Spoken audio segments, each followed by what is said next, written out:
Before we get to the caucuses here and what it looks like, feels like, the RCP average in a general election matchup with the former president and President Biden now stands at 45.8 to 44.7. It does increasingly feel like the left is starting to legitimately freak out about the possibility of President Trump again. Yeah, I think they've been kind of freaking out for a while, really, Brett. And I think, I think that the fact that it's so late in the game now, it would be very difficult for another candidate to get in and try to get somewhere against Biden. And they've stacked the deck in terms of, he's really not doing anything here. He's downplaying New Hampshire. Biden is. He's trying to get it started in South Carolina for his reelection bid there, where he did, which was what saved him and revived his campaign 4 years ago.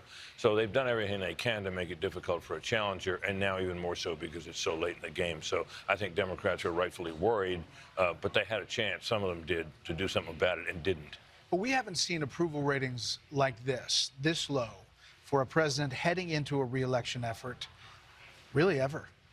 Well, it's pretty bad. I mean, it's pretty dire, and of course it varies depending on which Republican prospective candidate you put him up against in the polling. But it looks pretty bad with everybody, including Trump, the man he beat, and the man I think the Democrats are counting on to be nominated by the Republicans so they could reelect Biden. That looks in doubt now. More and more Democrats and anti-Trumpers are sounding the alarm. They are seeing a campaign implosion that makes the Hindenburg disaster look tame by comparison.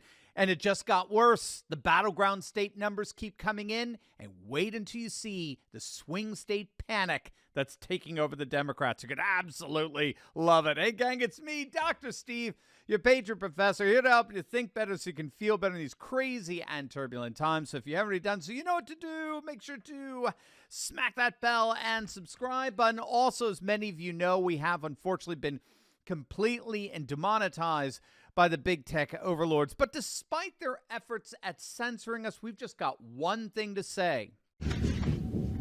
I'll be back. That's right, gang. He is back, and we're back. It's time to show our support and celebrate the great return by clicking on that link below and getting your very own Trumpinator 2024 bobblehead in preparation for Donald Trump's glorious reascendance to the United States presidency. This collectible bobblehead from Proud Patriots is made with the highest quality material, and it really is a must-have for any Trump fan who wants to send some powerful energy towards what's shaping up to be the single most glorious political comeback in history. Now, don't wait. There are just a limited number of these collectibles, and you want to be caught paying way more later on eBay from someone who bought one right now. So whatever you do, don't wait. Click on that link below right now and show your support for Trump 2024 today. The Harris X poll just dropped, and it continues to spell absolute doom for the Democrats. Trump is up by 4 over Biden nationally and has passed the 50% mark. Again, what bears repeating here is that Trump was never in the lead in any single poll in 2020. And now, as you can see in that real clear aggregate polling at the beginning, he's consistently ahead of Biden. In fact, he's ahead more or less by an average of 3 points. The latest Harvard-Harris poll has him up by 8. So clearly Democrats are starting to freak out when they're looking at just these national polls. But again, national polls can be deceptive. We all know how the vast majority of the populations in California, New York, and Texas and Florida are going to vote. Their population size can inordinately skew the national average, which again, even that should frighten Democrats, given that their candidate, given the size of their coastal urban populations, their candidate tends to get favored in those national polls. Now Trump is consistently winning those national polls, so that's bad enough. But now we got more and more data coming in from the battleground states, the so-called swing states. And this is where the panic is really starting to set in for the Democrats. This is where the election is either won or lost in these handful of states. And for Biden, things simply could not be more grim. In Arizona, Trump is up by an average of 5.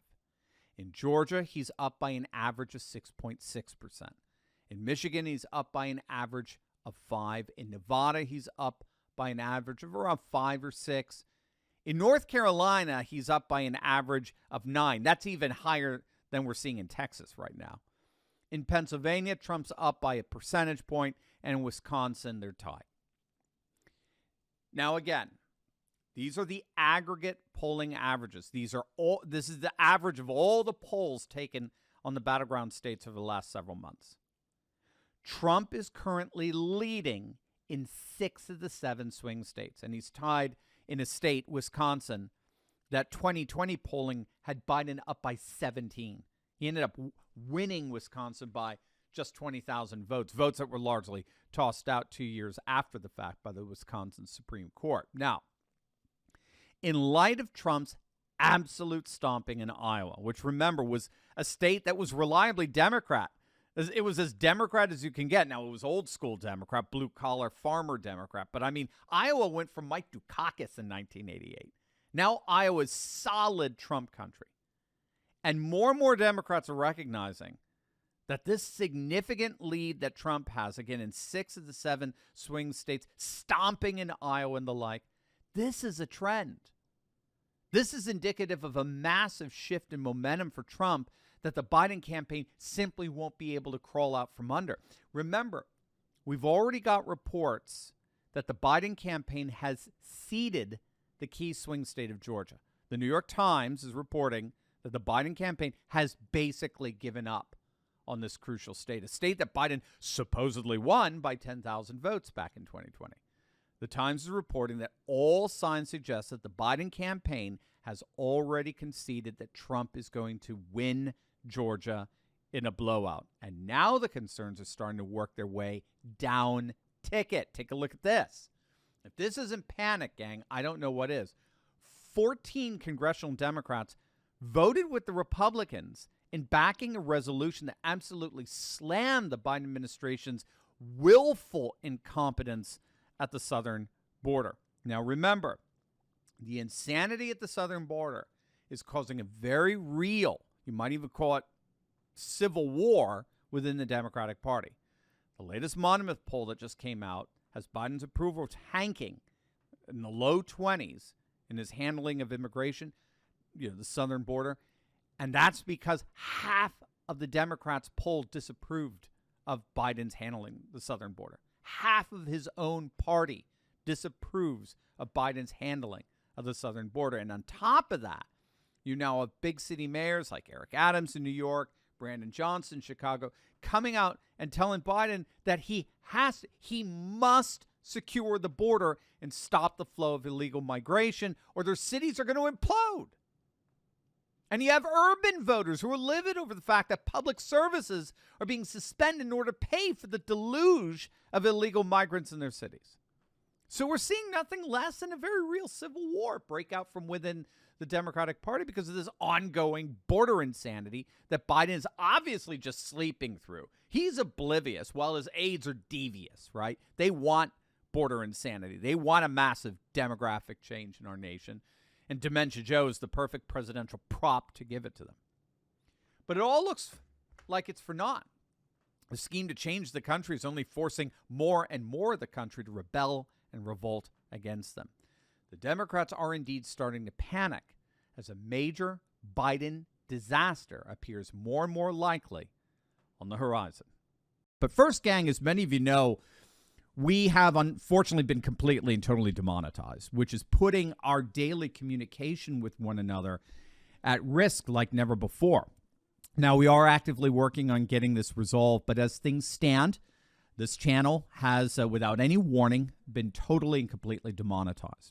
And as Elon Musk said so powerfully last week, the whole point of these demonetization efforts is to deliberately try to make us patriots feel like we're all alone. They want to sever our relationship with each other and force on us a kind of digital solitary confinement so as to demoralize us and discourage us like never before. But to their horror, it's not working.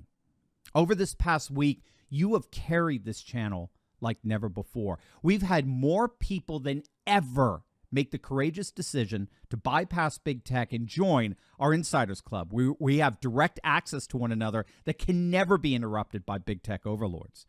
Over the last 7 days, we've seen literally thousands of you come to our rescue. And you've done it in 2 ways. You signed up for our free newsletter and you've officially joined our Insiders Club. Those 2 acts alone are enough for us to collectively stand together and never, ever have our relationship severed. So I'm inviting the rest of you to do the same today, just by clicking on that link below and signing up for our newsletter and joining our Insiders Club. You are guaranteeing that there is nothing that big tech can do to get between us and make us feel like we're in a digital solitary confinement.